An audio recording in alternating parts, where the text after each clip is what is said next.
Cette vidéo risque de faire grincer des dents, mais osons dire les choses, médecin est un métier de merde. On vous a toujours vendu la médecine et le médecin comme quelqu'un d'exceptionnel, vraiment le meilleur métier du monde, vous allez sauver des vies, vous allez être incroyablement heureux, vous allez être épanoui dans votre vie. Rien de tout ça n'est vrai, vous êtes très très loin de la réalité. Je m'explique.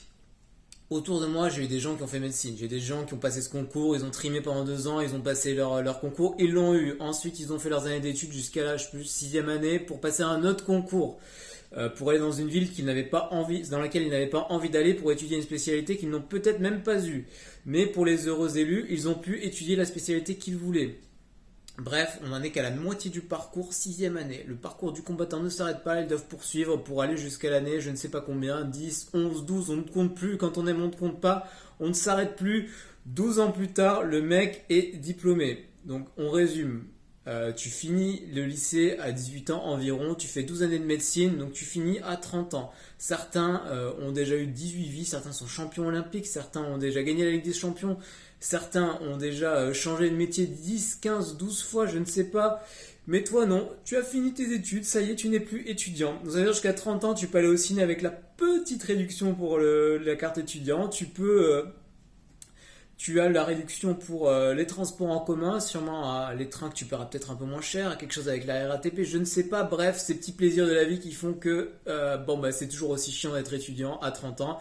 Alors évidemment, on va me dire oui, mais attends, il est étudiant, mais il gagne un peu d'argent. C'est vrai, il gagne quoi? Je ne sais pas, un demi-SMIC et peut-être un peu plus quand il est interne.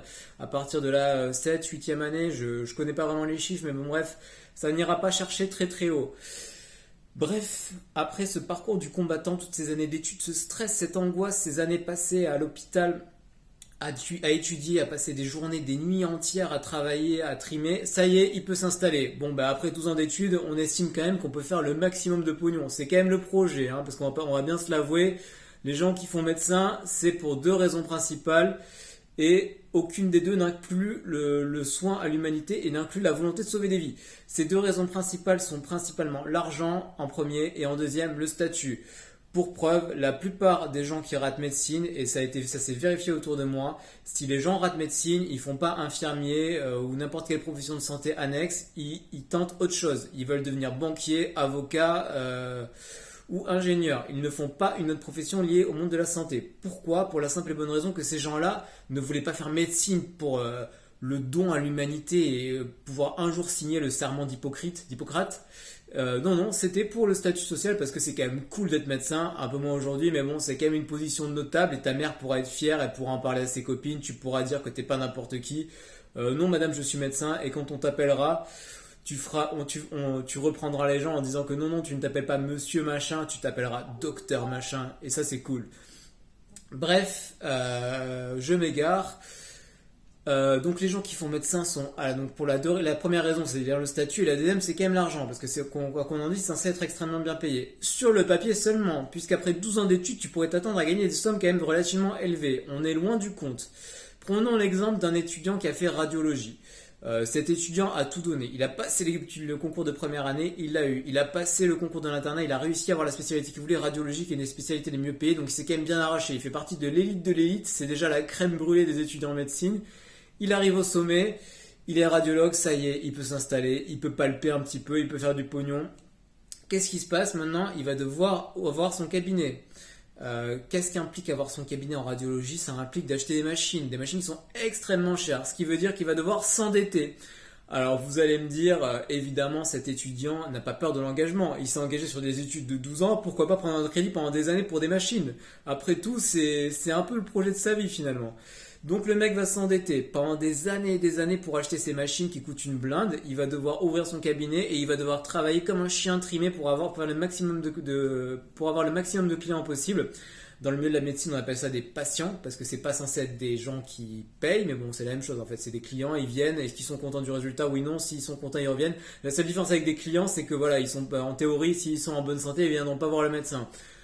Et encore, pour certains, on peut en douter. Mais bref, c'est la même chose. Le service clientèle doit être irréprochable et la réputation doit être bonne pour que les clients viennent, ou plutôt, pardon, les patients. Et donc, il va faire venir le maximum de patients pour pouvoir rentabiliser son investissement. Les gens vont venir, ils vont en faire le maximum. Et ce qui implique qu'il va devoir bosser de très très longues journées, de 8 à 20 heures, je ne sais pas, samedi, dimanche, jour férié, de nuit peut-être, bref, l'enfer, et ça pendant des années et des années. 12 ans d'études, un endettement colossal, des journées d'enfer et des clients pas toujours faciles à gérer. Moi, j'appelle pas ça un métier de rêve, j'appelle ça vraiment un calvaire, quoi. Clairement, ça vend pas du tout du rêve.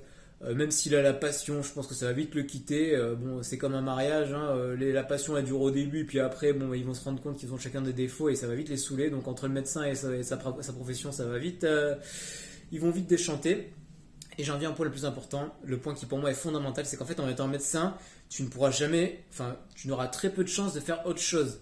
Je m'explique, si tu es médecin, tu t'es tellement investi, tu es allé tellement loin dans les études, dans l'investissement, dans tout, qu'en fait même si tu as une opportunité, si tu veux te lancer dans autre chose, si tu veux changer de métier, te réorienter, ouvrir un resto, faire je ne sais quoi, lancer un business, tu ne le feras pas, tu as trop à perdre. Tu t'es déjà trop engagé à tous les niveaux, à tous les points de vue pour pouvoir faire autre chose. Ce qui fait que non seulement ta vie est merdique, non seulement t'as bossé 12 ans comme un chien, non seulement t'as été stagiaire à 25 ans pendant qu'on te maltraitait, non seulement tu vas devoir t'endetter pour prendre ton cabinet, non seulement tu vas devoir bosser comme un chien toute ta vie, mais tu n'auras pas le choix de faire autre chose. En fait, tu es prisonnier dans une prison un peu dorée, certes, mais quand même une prison. Bref, médecin, un métier à éviter à tout prix. Alors certains vont me dire, ouais, mais t'es bien content qu'il soit là quand tu te soignes. C'est vrai, c'est vrai. Mais ça fera pas changer mon argumentaire. Bref, si tu penses comme moi, je te laisse mettre un petit pouce bleu en bas de la vidéo. Si tu ne penses pas comme moi, partage-la. Je suis sûr que ça fera grincer des dents et dans le fond, ça fera parler de moi. Donc après tout, pourquoi pas. Je te dis à la prochaine.